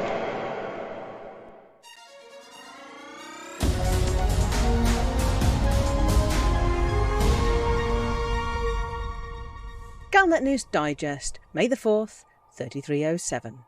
We read the news so you don't have to. In this week's news, Commanders vote for federal police state. Thargoids will return, says Aegis. Sirius cracks form in Kumo expansion. Countdown to conflict. Galaxy simulator in Burgundy bloodbath.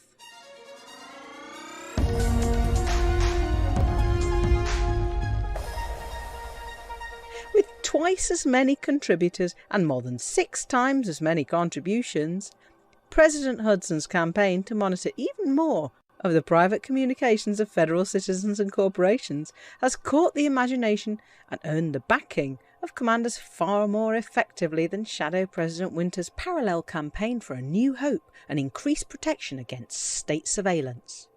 Support for the clampdown on civil liberties was so great that Hudson extended his target to nearly 10 times the original plan and still managed to achieve this hugely ambitious revised goal.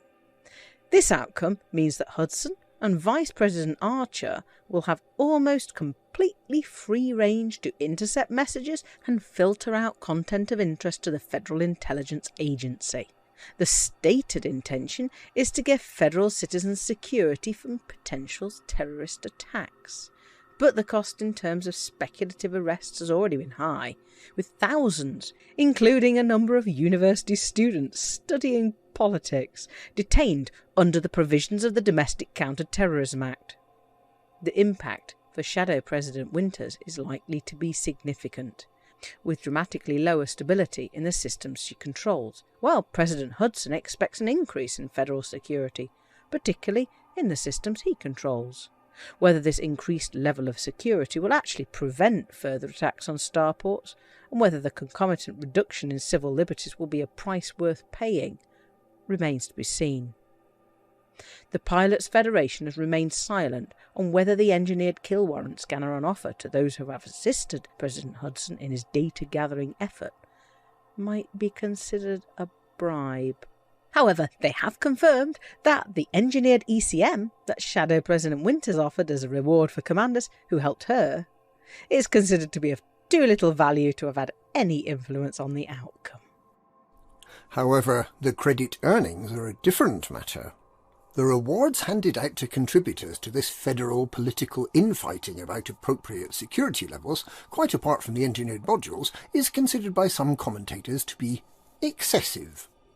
With the top 10 contributors to the failed winter civil rights effort earning 2 billion credits each, and the top contributors to the Hudson security clampdown earning 4 times that amount, the total amount handed out to lucky commanders, many of whom did nothing but sell the data they already had in their inventories, totalled 8,758,519,928,000 credits. Nearly 8.8 thousand billion credits is easily enough to destabilise the economy of the entire Federation. Resignations in the Federal Treasury are expected.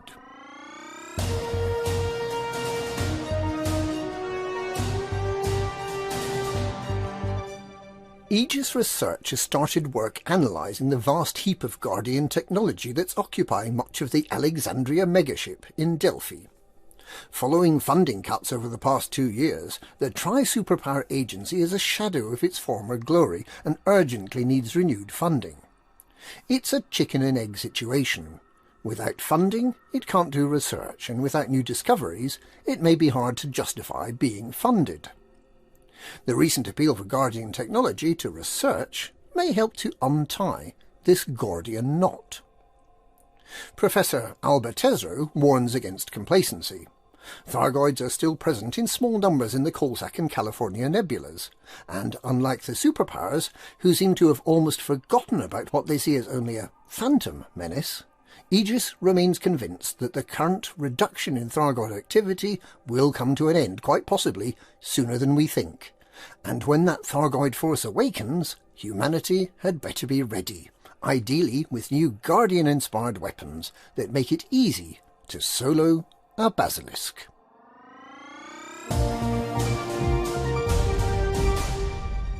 Sirius Corporation efforts to assist the ambitious Kumo crew expansion into 5 new Orbis starports seems to have descended into bickering over who should be in control of these new stations. And even the new starport in the Pegasi sector is contested, with the faction that helped gather materials for the expansion, the Razor Whips, attempting to wrest control from the Kumo Council. In the California Nebula, Sirius Mining is bidding for control of California Freeport, with Sirius Atmospherics taking a back seat. Near Sothis, it's a similar story, with Sirius Industrial working to undermine the Council. There appears to be a significant risk that Sirius Atmospherics may attempt to take over Fort Zenoke in the Coalsack Nebula. While in the Colonia region, the return of Jacques seems to be the biggest threat, with Sirius Industrial taking a back seat for now. For the moment, save any revenge attacks of the Sirius. The situation is fast-moving, but there appears to be a real risk that the Kumo Council could lose control of some or all of the starports that King Archon Delane had hoped would propel him into the Galactic Big League. That King Archon Delane had hoped would allow him to strike back and propel him into the Galactic Big League. The Sirius Corporation has not yet commented on why it appears to be attempting to win assets from its supposed ally.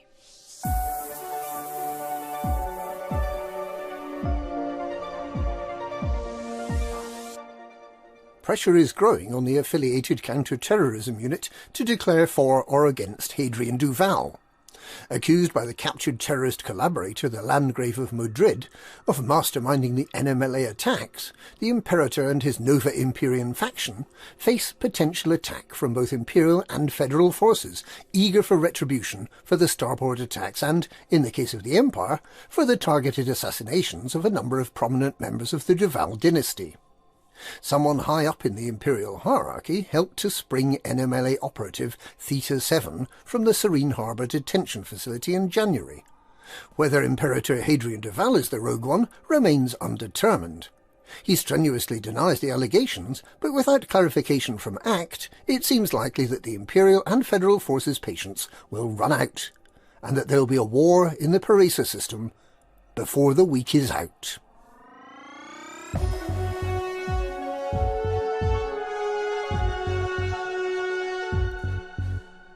with the Pilots Federation Galaxy Simulator coming to an end.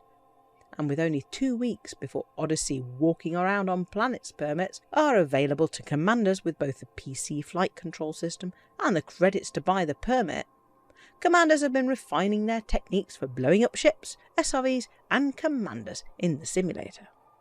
Destroying ships by punching them is a known and effective technique, but landing on planets is also a good way to lose a ship, and attempts to get into space, either by standing on a ship or riding an SRV on top of a ship, have resulted in very few successes and rather a lot of deaths. Commander Ascorbius has been trialling the Stairway to Heaven technique, consisting of jumping from the top of one stationary ship to another, a sort of rising skywalking thing, with the first ship then moving higher before you jump back. But it's going to take a while to get into orbit using that method. Death by touching a slightly moving SRV is also an exciting and efficient way to die in the Galaxy Simulator. In essence, touching anything at all with anything at all is a risk. Even making an insurance claim is risky. If you head over to the shipyard after your ship was destroyed and try and make an insurance claim, you get instantly killed by the desk clerk and sent to the rebuy screen and moved to another instance, so you can't see your friends anymore. As the Galaxy Simulator winds down, commanders are making their final scans using the manual version of the biological Dyson scanner before it gets converted to a fully automatic model. And commanders who possess bright-coloured paint jobs are wondering if the dull colours of the Galaxy Simulator will be applied to the real Galaxy and whether they can chase the painter away when it comes to repaint their orange bits burgundy. The Galaxy might seem a little less vibrant with the attack of moans as we wait for the access to those Odyssey permits. And that's this week's Galnet News. Galnet News. We read the news so you don't have to.